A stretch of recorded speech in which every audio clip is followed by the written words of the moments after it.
Bab 95. Hujan semakin deras, bahkan jendela pun terbuka.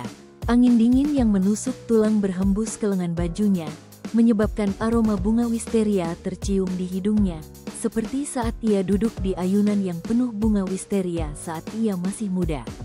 Angin bertiup melewati telinganya dan mengangkat ujung rok dan rambutnya. Saat dayang istana mendorong, ia terbang tinggi di udara. Langit tampak begitu dekat, seakan-akan ia bisa menyentuhnya jika ia mengulurkan tangannya. Awan berwarna putih, seperti sapi-sapi di luar celah yang diceritakan ibunya kepadanya. Teriakan yang datang dari saudara-saudaranya di aula seni bela diri bergema di telinganya. Saat itu matahari terasa hangat. Suasananya terus-menerus gembira. Ia masih sangat muda, dengan tatapan mata yang jernih.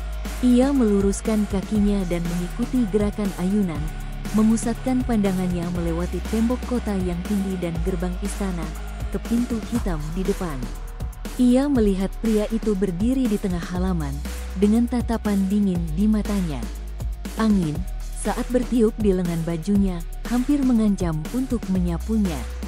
Wajahnya berubah tidak dapat dikenali, hingga perlahan mulai menghilang. Tuan Suixiang, yang mulia memanggilmu. Tuan Suixiang. Kepala Kasim memanggilnya dengan panik, tetapi dia tidak bereaksi. Wajah Yan Sun terkubur dalam asap dari dupa. Dia menatapnya, tiba-tiba mengerti segalanya. Yan Sun menatapnya lama sebelum dia bertanya dengan tenang, "Namamu Suixiang?" Dia tidak menjawab atau berbalik, masih berdiri di posisi semula. Yan Sun bertanya lagi, "Kamu tinggal di biara Taiji?" Dia masih tidak menjawab. Keheningan saat ini menjadi menakutkan. Cahaya lilin menyinari tubuhnya, membentuk bayangan panjang di tanah, tampak rapuh. Alis Yan Sun perlahan mengendur. Dia menatapnya dengan serius, tanpa permusuhan. Dengan jelas, dia berkata, "Pergi." Suixiang mulai merasakan laringnya menegang. Tangannya, yang berada di sampingnya, gemetar perlahan. Meskipun sudah beberapa kali mencoba, dia tidak bisa mengepalkan tinjunya. Kekeras-kepalaan, penghinaan, kebencian yang telah menggerogoti hatinya seperti parasit perasaan itu langsung hilang dengan kalimat itu. Hatinya, yang telah dia pertahankan dengan kebencian, hancur berkeping-keping dalam sekejap itu. Dia merasa sangat hampa, sakit, dan dingin. "Tuan Suixiang, yang mulia menyuruhmu pergi. Pergi, cepat." Kepala Kasim yang berpengalaman mulai merasakan ada sesuatu yang salah saat dia membujuknya dari samping. Suixiang menghela napas, dan mulai berjalan keluar ruangan perlahan. Cahaya lilin berkelap-kelip terang di istana. Yan Sun, yang tampak frustrasi, menyuruh para pelayannya pergi dan duduk di depan meja belajarnya yang baru saja dirapikannya. Ia menundukkan kepala dan membaca beberapa dokumen yang tersisa.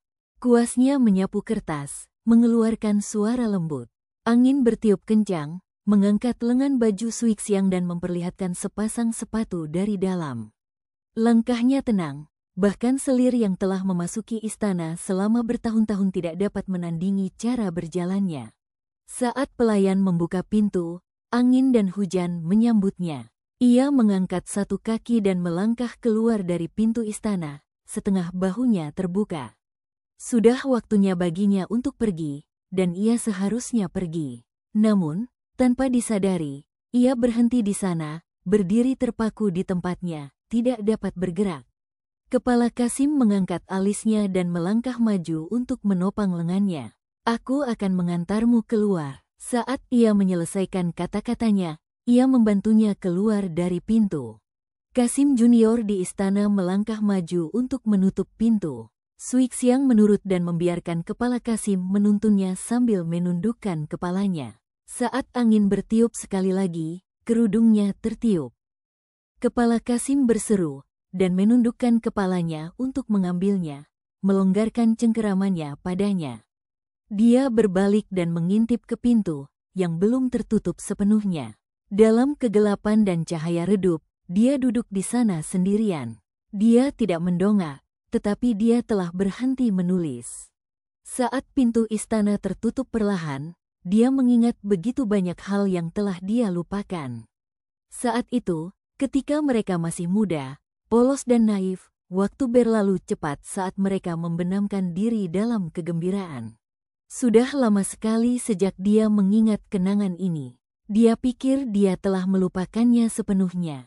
Namun, saat ini, dia berdiri di sana saat kenangan itu membanjiri pikirannya, tak terkendali. Saat itu, Xia berada di puncak kemakmurannya. Ayahnya dalam keadaan sehat dan saudara-saudaranya masih muda. Mereka bertarung satu sama lain dengan semangat dan mentalitas anak-anak muda. Dia terlalu polos dan naif saat itu, tidak mampu melihat kekejaman yang dilakukan di balik layar. Dia tidak melihat pedang berlumuran darah di balik selimut warna-warni, bahkan suara-suara bangsal pun tenggelam oleh suara alat musik. Dia hidup dalam dunianya sendiri saat dia menipu dirinya sendiri, yakin bahwa dia akan menikahinya suatu hari nanti, lalu mengikuti dan merawatnya sepanjang hidupnya, percaya dan mendengarkannya. Jika keadaan tetap seperti ini selamanya, bukankah akan ada drama yang terjadi di masa depan? Siapa sebenarnya yang salah? Tuan Suixiang, kerudungmu. Suixiang berbalik, membuat kepala Kasim terkejut. Meskipun dia belum pernah melihat wajahnya sebelumnya, dia pernah melihat matanya. Namun, sekarang, dia tampak lebih dari 20 tahun lebih tua. Sudut matanya berkerut, sementara rambutnya memutih. Sorot matanya tidak lagi tenang, tampak mati dan terkulai. Terima kasih, Suixiang menerima kerudung dari kepala Kasim, tetapi tidak memakainya kembali. Dia berbalik dan berjalan menuju pintu keluar istana, tidak meminta siapapun untuk menuntunnya karena dia sudah terbiasa dengan tempat itu. Bang! Gerbang istana akhirnya tertutup rapat.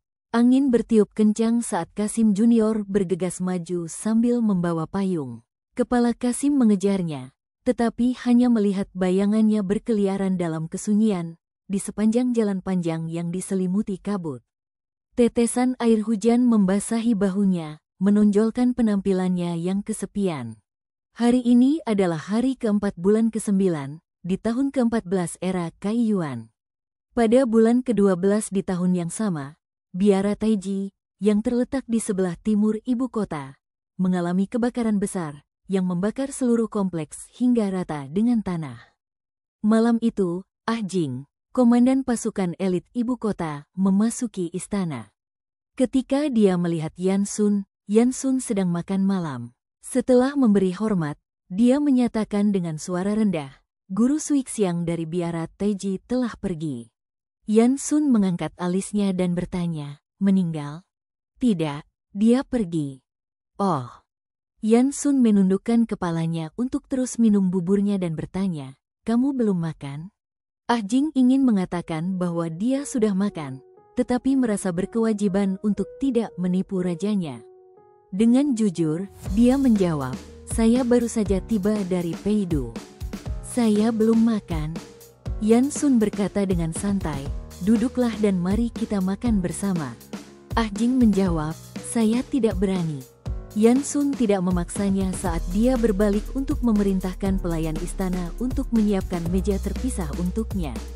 Ah Jing duduk di bangku di samping dan memakan setengah mangkuk bubur. Setelah selesai, Yan Sun menyuruhnya pergi. Ah Jing, bingung, bertanya dengan lembut, Yang Mulia, tidakkah Anda ingin tahu kemana dia pergi? Yan Sun menjawab dengan tenang, tidak perlu. Apakah kita masih mengirim orang untuk mengawasinya? Seorang pelayan istana yang mengenakan pakaian hijau berjalan maju, mengambil segenggam rempah-rempah emas, dan menaruhnya ke dalam pot dupa emas, menambah aroma dupa yang sudah ada di sekitar istana. Yan Sun ragu sejenak sebelum menjawab tanpa emosi, tidak perlu. Ah Jing langsung menyesal berbicara terlalu banyak. Setelah dia berlutut untuk menyambut Yan Sun, dia pergi. Bagian luar istana berwarna putih salju, tidak seperti bagian dalam yang diselimuti kegelapan.